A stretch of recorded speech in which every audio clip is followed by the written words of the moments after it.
Hello traders, welcome back to YouTube channel trading world 2.0। मैं किधर में आप सभी का स्वागत करता हूं अपनी एक न्यू लर्निंग वीडियोस के अंदर। कैसे हैं आप सभी लोग? आई होप आप सभी लोग बढ़िया होंगे, मार्केट में काफी अच्छी तरह से काम करेंगे, डेली बेसिस पे बढ़िया पैसा बना रहे होंगे।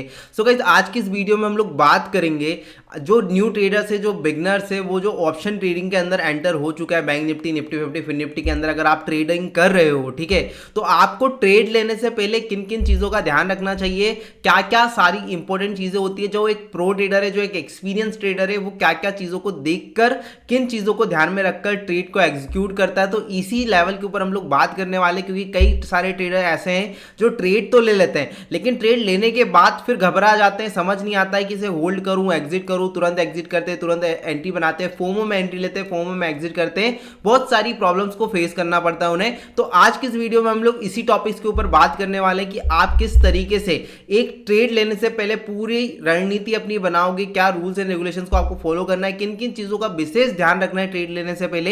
ये सारी चीजें आज मैं आपको क्लियर करने वाला हूं, जिससे कि जब आप ट्रेड लोगे तो आपके मन में डाउट नहीं होगा, आप उसको इजीली होल्ड कर पाओगे अपने प्रॉफिट के लिए, अपने टारगेट के लिए। या फिर अगर आपके अगेंस्ट में ट्रेड जाता भी है तो आप प्रॉपर तरीके से उसका एसएल तक का वेट करोगे, फोमो में ना एंट्री करोगे ना फोमो में एग्जिट करोगे। गाइस, वीडियो काफी नॉलेजेबल होने वाली, काफी कुछ इंटरेस्टिंग आपको यहां से सीखने को मिलने वाला, तो वीडियो को पूरा लास्ट तक देखिएगा, स्किप करने की बिल्कुल भी जरूरत नहीं है, अदरवाइज आप कुछ इंपॉर्टेंट चीजें मिस कर जाओगे, ठीक है।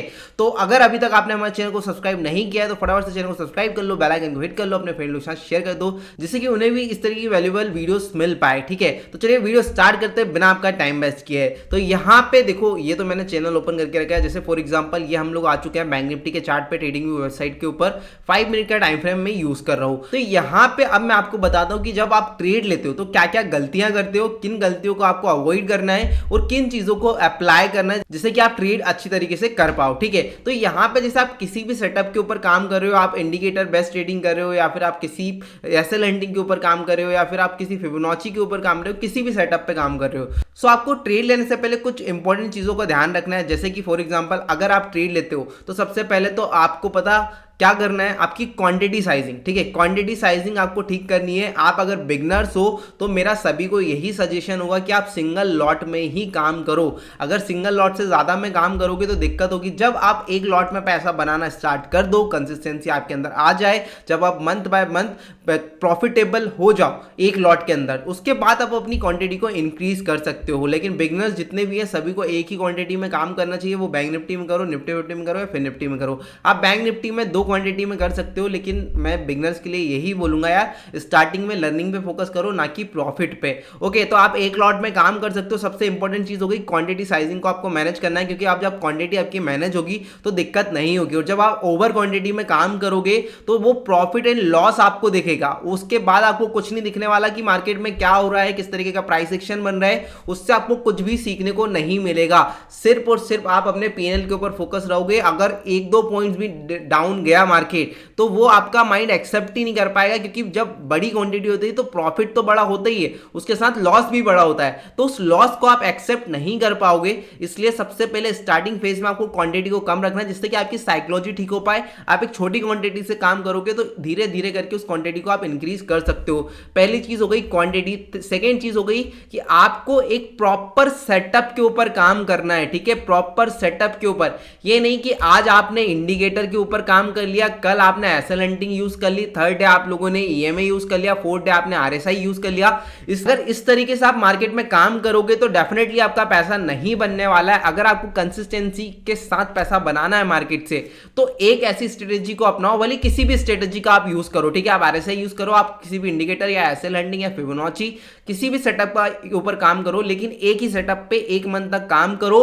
पूरा मल्टीपल ट्रेड उसी सेटअप के ऊपर आपको लेना है, कुछ रूल्स एंड रेगुलेशंस को फॉलो करना है, उसके अकॉर्डिंग आपको ट्रेड करना है। जब आपका ट्रेड सेटअप एक्टिवेट होगा तभी आप काम करोगे, अदरवाइज नहीं करोगे। उससे क्या होगा, आपके अंदर थोड़ा सा पेशेंस लेवल बढ़ेगा। इससे क्या होगा, आप डिसिप्लिन के साथ ट्रेड करोगे, बार बार ट्रेड नहीं बनाओगे। जब आपका सेटअप एक्टिवेट होगा तभी ट्रेड करोगे। और सेटअप में सबसे इंपॉर्टेंट होता है रिस्क मैनेजमेंट। अगर आपका ट्रेड 1:2 है, 1:3 है तो काफी अच्छा है, लेकिन आपको इस इस तरीके से नहीं काम करना है कि आप 500 रुपए के लॉस के अगेंस्ट में 300 रुपए का प्रॉफिट ले रहे हो, या फिर आप 1000 रुपए के प्रॉफिट के अगेंस्ट में 2000 का लॉस ले रहे हो। ये बहुत गलत चीजें होती है। स्टार्टिंग बेस में आपको प्रॉफिट पे नहीं, अपनी कैपिटल को सेव करने के ऊपर ज्यादा फोकस करना चाहिए कि आप जितना ज्यादा टाइम मार्केट में स्पेंड कर पाओगे उतने अच्छे रिजल्ट्स आपको आगे आने वाले टाइम में मिलेंगे। ठीक है, तो आप जिस भी रिस्क रिवॉर्ड को यूज करो उसका रिस्क रिवॉर्ड देखो क्या 1:2 1:3 मुझे मिल रहा है।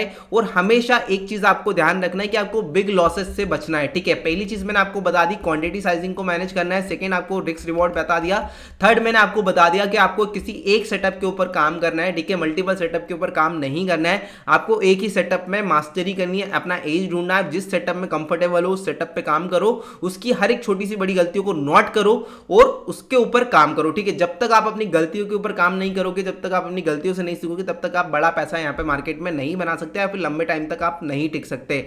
उसके बाद इंपॉर्टेंट, सबसे मोस्ट इंपॉर्टेंट ये कि आपको अपनी कैपिटल को सेव करके रखना है। जब तक आप बिगनर्स हो, जब तक आप प्रॉफिटेबल नहीं हो जाते, तब तक आप अपनी कैपिटल को सेव करो और बिग लॉसेस से बचो। अगर आप बिग लॉसेस से बच गए तो डेफिनेटली आप मार्केट में सस्टेन कर जाओगे और लॉन्ग टर्म में पैसा बना लोगे। ठीक है, अभी आपका पैसा नहीं बन रहा है, कोई दिक्कत नहीं है, बस आप बिग लॉसेस को अवॉइड करो। स्मॉल स्मॉल लॉसेस लीजिए, स्मॉल प्रॉफिट लीजिए, बिग प्रॉफिट लीजिए, लेकिन बिग लॉसेस बिल्कुल अवॉइड करना है आपको।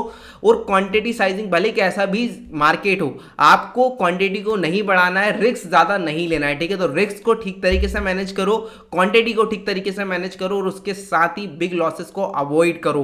अभी आपको सबसे इंपॉर्टेंट फोकस होना चाहिए कि आपको अपनी कैपिटल को 2x 3x करना है। अपनी कैपिटल में ग्रोथ आनी चाहिए। अगर कैपिटल में थोड़ा बहुत भी ग्रोथ आ रहा है, पर 10% की ग्रोथ भी आप मंथ में ले आ रहे हो तो बहुत बड़ी बात है। आप कम से कम ट्रेड करो, लेकिन लॉजिकल ट्रेड करो। ठीक है, क्वालिटी ट्रेड्स कीजिए। तो ये 4 चीज हो चुकी है, बहुत ही इंपॉर्टेंट रोल निभाती है। अगर इनके ऊपर आपने 1 मंथ 2 मंथ तक काम कर लिया तो आपके अंदर थोड़ा सा डिसिप्लिन भी आएगा, जिससे आप मल्टीपल ओवर ट्रेडिंग नहीं करोगे। सिंपल, जब आपका सेटअप एक्टिव होगा तभी आप ट्रेड करोगे।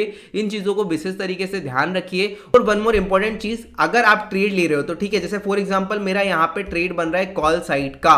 ठीक है, यहाँ पे मुझे कॉल साइड का ट्रेड लेना है, टारगेट मेरे ठीक है डिसाइडेड है। लेकिन आपको ट्रेड लेने से पहले ये डिसाइड करना है कि इस ट्रेड में मुझे कितना लॉस लेना है और कितना प्रॉफिट लेना है। प्रॉफिट थोड़ा आगे पीछे हो सकता है, लेकिन आपको हमेशा लॉस को बिल्कुल फिक्स रखना है। जितना आप स्टॉप लॉस लेने वाले थे वैसे ही आपका उतना रिस्क जाए, उतना लॉस आपका स्क्रीन पे दिखे, आपको उस पोजीशन को कट करना है। तो हमेशा पहले ही लॉस को डिफाइन करके रखो, जिससे कि आप जब ट्रेड के अंदर रहोगे, जब आप ट्रेड को होल्ड करोगे तो आपको डर नहीं लगेगा कि ऑलरेडी मैं इतना लॉस ले सकता हूं, इतनी मेरी लॉस की लिमिट है, तो कोई इशू नहीं है। तो आप पहले ही लॉस डिसाइड कर लो कि इस वाली पोजीशंस पे अगर ट्रेड मेरे अगेंस्ट में जाती है तो मुझे कितना लॉस हो सकता है, मैक्स टू मैक्स कितना लॉस हो सकता है। ठीक है, तो उतना ही लॉस लीजिए। और एक सबसे इंपॉर्टेंट चीज गाइस, मैं अपने एक्सपीरियंस से बता रहा हूं, अगर आप बड़े बड़े लॉसेस लेते हो ना तो कहीं से कहीं तक आप प्रॉफिटेबल नहीं हो पाओगे। आप स्मॉल लॉसेस लीजिए। ठीक है, बैंक निफ्टी, निफ्टी 50, फिन निफ्टी, किसी भी इंडेक्स के अंदर एक लॉट के अंदर आपको 700 से ज्यादा लॉस लेना ही नहीं है,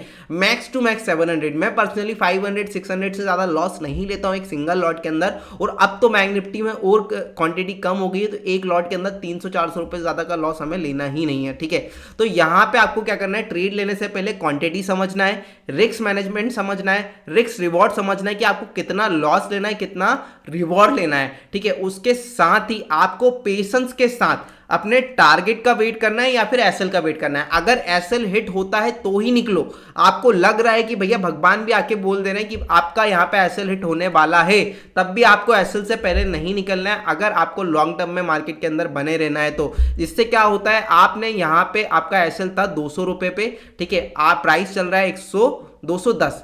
ठीक है, अब प्राइस जैसी 205 पे आया, आपने एग्जिट कर दिया और उसके बाद 200 रुपए को हिट कर दिया। ठीक है, तो आपका माइंड में क्या सेट हो गया कि भाई 5 पॉइंट्स मैंने बचा लिया, अगर कभी मैं थोड़ी देर और होल्ड करता तो मेरा 200 रुपए का स्टॉप लॉस हिट हो जाता। लेकिन कई बार यही चीजें आपको आगे लॉन्ग टर्म में दिक्कत देगी। कैसे कि कई बार ऐसा होता है कि प्रॉफिट जो आपकी ट्रेड होती है, जो भी आपकी विनिंग ट्रेड होती है, वो थोड़ा रिट्रेसमेंट करती है। जैसे 210 पे आपकी एंट्री थी, 200 पे आपका एसएल है, तो उसने रिट्रेसमेंट 202 तक करा, उसके बाद आपके टारगेट दे दिए। लेकिन आपने एक बार 205 पे एग्जिट कर दिया, तो आपका माइंड में क्या सेट हो गया कि भाई आप अगर लग रहा है आपको एसएल हिट हो रहा है तो आप पहले ही एग्जिट कर दो। नहीं, ऐसा आपको गलती बिल्कुल भी नहीं करनी है। आपको प्रॉपर एसएल तक वेट करना है। अगर 210 पे एसएल है तो 210 तक ही वेट करो। जितना पॉइंट का आपने एसएल डिसाइड किया उस एसएल तक वेट कीजिए।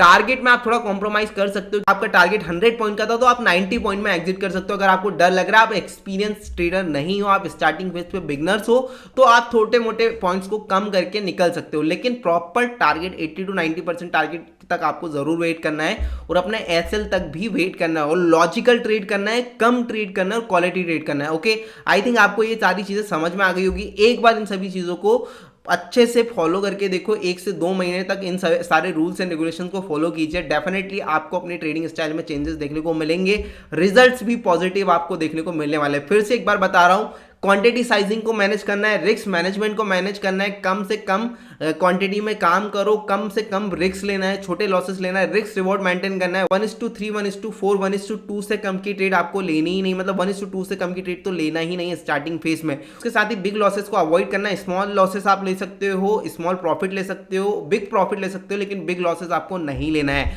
उसका नेक्स्ट चीज, ट्रेड लेने से पहले ही टारगेट और लॉस आप डिसाइड रखो। अगर टारगेट आपको अच्छा बढ़ रहा है, अच्छा मार्केट आपके डायरेक्शन में चल रहा है, तो आप ट्रेल कर सकते हो, लेकिन स्टॉप लॉस को आपको बिल्कुल भी ट्रेल नहीं करना है, क्वांटिटी साइजिंग को बिल्कुल भी एवरेज नहीं करना है। जो एसएल डिसाइडेड है उस एसएल पे आपको निकल जाना है, ठीक है। सो आई होप गाइज आपको यहां से कुछ ना कुछ लर्निंग्स मिली होगी। अगर थोड़ी भी वीडियो हेल्पफुल लगे तो वीडियो को लाइक कर देना, चैनल को सब्सक्राइब कर देना, बेल आइकन को हिट कर देना, और जो भी आपके डाउट्स हो या फिर जो भी आपका सबसे बेस्ट पार्ट रहा हो इस वीडियो का, वो मुझे कमेंट बॉक्स में जरूर बताइएगा। या फिर किसी अदर टॉपिक्स पे आपको वीडियो चाहिए तो वो भी मुझे कमेंट बॉक्स में आप बता सकते हो। सो डेफिनेटली मैं उस टॉपिक के ऊपर एक डेडिकेटेड वीडियो आप लोगों के लिए लेकर आऊंगा, ठीक है। सो आई होप गाइस ये वीडियो आपको पसंद आई होगी। पसंद आई तो लाइक करो, चैनल को सब्सक्राइब करो, बेल आइकन को हिट करो और अपने फ्रेंड लोग के साथ शेयर कीजिए। मिलते हैं नेक्स्ट ऐसी इंफॉर्मेशनल वीडियो के साथ। Thank you for watching my video. जय हिंद, जय भारत।